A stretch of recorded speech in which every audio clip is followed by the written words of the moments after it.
Words are the fuel of marriage. Think about that for a second. Everything else is transitory. Most of the time that you're together will be devoted to conversation. Did you make that up? I did not make that Yes, up. you did. That's actually a quote from Nietzsche, and we found it in the book Second Mountain.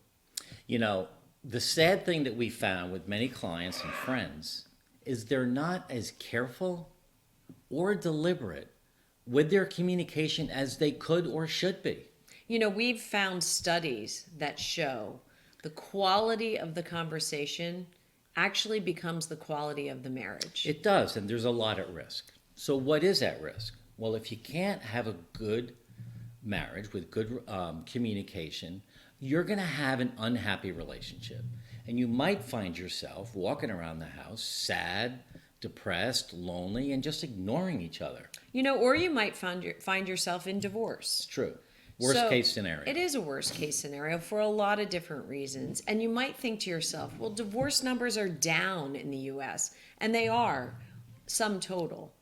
But over the past 10 years, divorce has actually increased significantly if you're over the age of 65. And they call it great divorce, and it's a real thing as more couples leave the workplace, particularly if they both worked like we did, and find themselves in the house full time together. It becomes difficult. It does. It does. Now, we both are in a second blended marriage. We were both married before and got divorced, and now we've been married for almost 12 years. Almost 13. Almost 13. Is it the 13th year this Yeah. year? Well, that's Could what be is that? lucky or Is unlucky. that paper?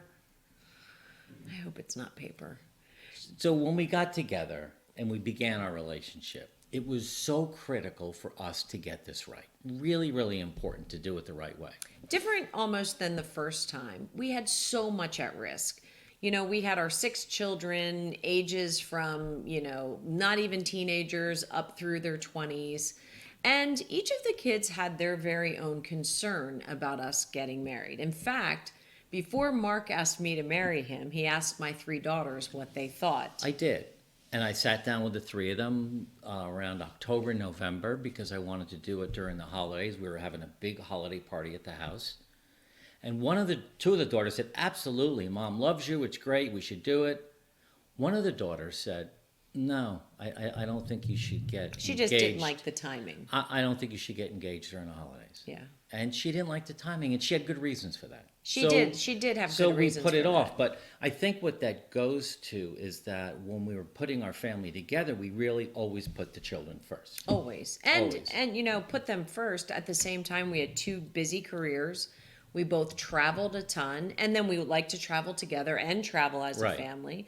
I had never been a mother of sons. No, and I'd never been a stepfather, and I've never had daughters in the house. So it was all new to us. You know, she has 3 daughters, and I have 3 sons. But at the time, she had twin 10-year-olds and a 12-year-old daughter, and I had boys ranging in age from maybe 22 22 to to 17? 27. Oh, No, do you have other 7? way. Oh, do I even know who they are? I don't think so. But anyway, it was tough. So one of the things we did was we got some counseling before we got married. We did. We thought it was important to really find out what the risks were and how to get it right. And kind of to the topic at hand, a lot of what we focused on was our communication and our communication style. And that communication resonated as well as, with our kids. Right. We also read a lot of books to really try to set ourselves up for success. So we read this book recently called The Second Mountain by David Brooks. And he's a New York Times columnist, an author, and a speaker. And his book is a fabulous book. It is. For people entering this third phase of life. He really breaks down communication, though, into a pretty cool concept called Bids and Volleys. Right. And it's not his concept. He grabbed it from a bunch of other places, but we found it fascinating and wanted to share it with you today. So what it did for us was it really helped us and bring to light a problem that existed that we didn't even know. We were frustrated sometimes in our communication, and this showed us really where a lot of that frustration came. So, a little background on how this works. It was a couple of weeks ago. I'm at the kitchen table reading the papers online and eating my breakfast, my oatmeal, and my fruit, and my nuts, and really deep into what I was reading and having my breakfast. I, on the other hand, was at the kitchen window cleaning up the dishes. I had just done some juicing, so I was cleaning up. And if you've ever cleaned up a juicer, it takes a while. I was cleaning up the juicer, and I happened to look outside, and in one of our trees out the window, I saw not one, not two, but 6 cardinals perched in one tree outside. Now, cardinals in my family are near sacred. And if you see one, you have a lucky day. If you see 2, it's even better. But I was over the moon, and I kind of squealed, and I said to Mark, "Oh my God, there are 6 cardinals in one tree outside."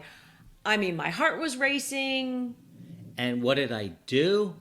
I Nothing. kept eating and reading because I was deep. I know I heard her say something, but I was doing what I was doing, and I didn't do the right thing, which was to recognize not only that Jody said something, but to actually get up and go look. Well, because they So weren't going to be there forever. It course wasn't not. like, Of course not. a static, they were going to fly away. And I was disappointed and frustrated. Right. So mechanically, this is what happened. When Jody said to me, "Hey, look, there's 6 cardinals outside," she's putting forth a conversation bid. Now, you can think of any example at home with your partner or spouse, but Jody's trying to start a conversation. I mean, I was looking to engage. You were, because you were Right. excited. You wanted to share that with Right. me. But I didn't. I could have done what's called a toward bid. I always had trouble with that word. Toward bid. I could stop what I'm doing, turn around, and engage. But what did I do? You ignored it. I'd ignored it. I should have gotten up and said, "Oh my God, that's amazing. 6 cardinals. Where are they?" And so what you did was a form of what's called an away bid. So he didn't really say anything. He just kind of ignored it or grunted or maybe made a noise of some kind. So that's a form of away bid. Or Right. you could have said something like, "I'm eating, don't bother me," which would also be an away bid, right? Right. So if you think about conversations you've had recently with your spouse or partner, anyone in your life, do you see or can you break down who's engaging and who's Right. either moving toward or away during the conversation? And we're going to talk in the end about some ideas on how to fix this, but really just to be aware of it. Because here's the thing. The math behind this says that marriages that succeed, they have 5 towards bids versus 1 against bid or turning away bid. So if you can up your game a little bit by always going toward your partner as against bid, turning away bid, you're going to have a better relationship. And even not just formally against, even just ignoring, because I think a lot of conversation that's harmful is conversation that just doesn't happen, Are you right? talking to me or to them? Kind of. Okay. So let's talk about ways to avoid this. Mark mentioned first be aware of this in your relationship, right? Have a proactive talk with your partner about this and agree that you want to work on it. And we're not a big fan of keeping score, like 5 toward, 1 away. Really? Where's the chalkboard in the kitchen? But it is interesting when you're just mindful of it. And the second thing to do is set up some rules around this and some guidelines. Make it fun, like I just did. If I did it 3 times in a row, it would be great if Jody said to me, "Hey, it's 3-1 right now on the away bids. You want to up your game a little bit?" But you want to talk, you want to call each other out in a nice way and do it in a fun and caring way to make it fun, because you don't want to use this as a way to say, "I'm a better person than you are." You got to work on this together. And it doesn't mean to say, and we're not here to tell you to drop everything whenever your spouse or partner says something, but always try to respond. Right. Right? Listen to each other is the third thing and try to respond with a toward bid. So, in relationships, there are 2 types of people. There are masters. Now, masters like me, you were pointing to yourself. Oh, I wasn't. Yes, you were. Okay. Masters, like both of us, we're both masters. We scan the social environment for things that we appreciate and say thank you for. That's what we do. Do we always do it? No, but we try to always do that just to be the masters of this bid and volley game. And think about couples that you know or couples in your family. Think about people that you know that do that. And when you have dinner with them, you say, like, I just loved being around them. Right, They right. compliment each other, they say please and thank you. Right. And it's like they really appreciate each other. And the opposite of that The opposite of the masters is the disaster. disasters. You know, that person, and you know, you may have some friends that do this too, that are always scanning the social environment looking for their partner's mistakes. Yeah, and that's a bad thing to do. And you might have a bad day and you wake up and you just, you start doing that. Again, call each other out, get it back on track because you've talked about this, because you don't want to be that person that's always calling your partner out and being a disaster. You know what's interesting? Divorce generally doesn't happen when the number of conflicts increase. It generally happens when the number of positive things decrease. Yeah, and I think that's important to note. So it's not, well, it's not. What it is if you have more positive interactions with your partner, you're going to have a healthier marriage. So it's really important to pay attention to how you bid and volley in your communication.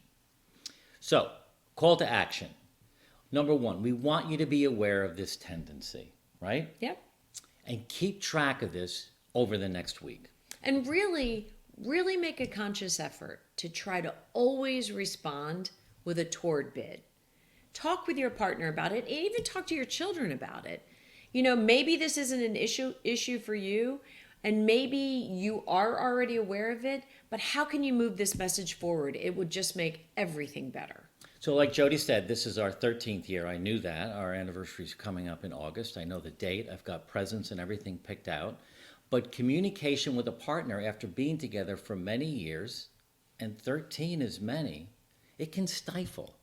So we want to grow as partners, and we want you to grow as partners to create the most amazing relationship ever that you can have. And listen, if you enjoyed this, please share with your friends and subscribe by clicking the button below. And we put a couple of links. We want you to join our free Facebook community. The link is in the notes. Thank you so much for listening today, and we look forward to being with you next time. Bye-bye. Bye-bye.